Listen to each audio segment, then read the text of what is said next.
शुभ सकाळ विद्यार्थी मित्रांनो.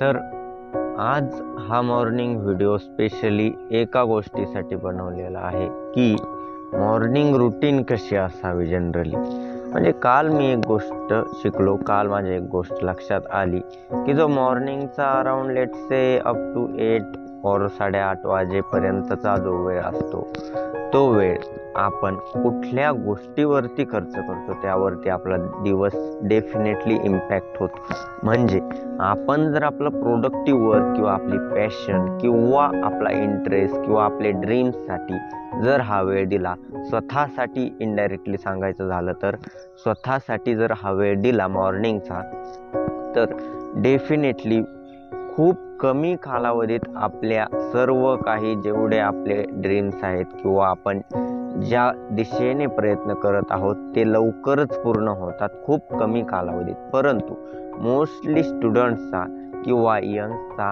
हा इश्यू येतो की साधारण 7 ते 8 वाजेपर्यंत तर आपल्याला झोपेतून उठणंच होत नाही बघा.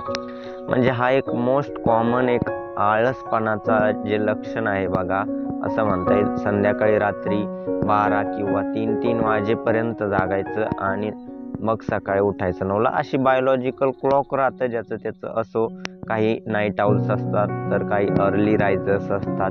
तर असे जे विद्यार्थी किंवा जे यंग्स ज्यांना सकाळी उठायची इच्छा होते किंवा उठायचं टार्गेट सेट करतात, परंतु काही कारणामुळे पहाटे 5-6ला जाग आली की पुन्हा तोच कंटाळा, पुन्हा तोच आळस, म्हणजे की सकाळी उठण्याचा खूपच कंटाळा येतो. तर अशा सिच्युएशनमध्ये फक्त सोल्युशन डिस्कस करण्यात किंवा काही करून पाहण्यात किंवा व्हिडिओज पाहण्यात किंवा काय करावं असं तसं विचार करण्यापेक्षा एखाद्या दिवशी स्वतःहून सकाळी 5:30-6 किंवा 6:30-7 पर्यंत उठून ॲटलिस्ट तुम्ही असे काहीतरी काम करा जेणेकरून तुम्हाला तिथे रोज जाण्याची इच्छा होईल. फॉर एक्झाम्पल, जर आपण आज एखादी इंस्टाग्राम समजा 2-4 रील्स बघितल्या तर उद्या देखील पाहण्याची इच्छा होते. त्याच पद्धतीने असं काहीतरी शोधा सकाळी प्रोडक्टिव्ह वर्क जे की तुमच्या डेव्हलपमेंटसाठी राहील आणि तुम्हाला खूप इंटरेस्ट राहील. For example, for sport person त्यांच्यासाठी ग्राउंड किंवा तिथे एक्झरसाईज करणं किंवा खेळणं सकाळी मॉर्निंग हॅबिट राहू शकते, किंवा काहींसाठी रीडिंग बुक्स हॅबिट राहू शकते, किंवा काहींसाठी फिरायची, ज्यांना फिरायची खूपच आवड आहे तसे सकाळी 7 वाजता फिरायला राऊंड मारून येतात. उदाहरणार्थ तुम्ही पाहू शकता बघा, आता रस्त्याच्या कडेला आपल्याला भरपूर जण फिरताना दिसत आहेत आणि इथे ग्राउंडवरती देखील भरपूर जण तुम्हाला दिसत असतील खेळून चाललेले आहेत. काही जण खेळत आहेत, तिकडे प्रॅक्टिस करताना दिसत असतील तुम्हाला बघा.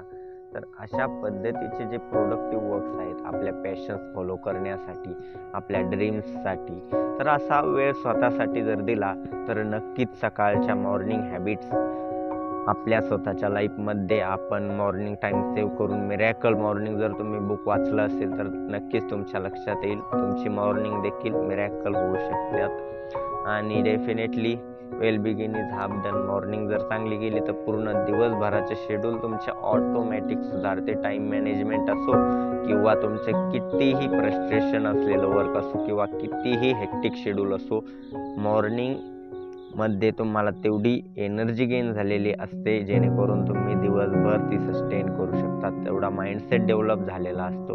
तर ठीक आहे, उद्यापासून सर्वांना सकाळी लवकर उठण्यासाठी शुभेच्छा. थँक्यू.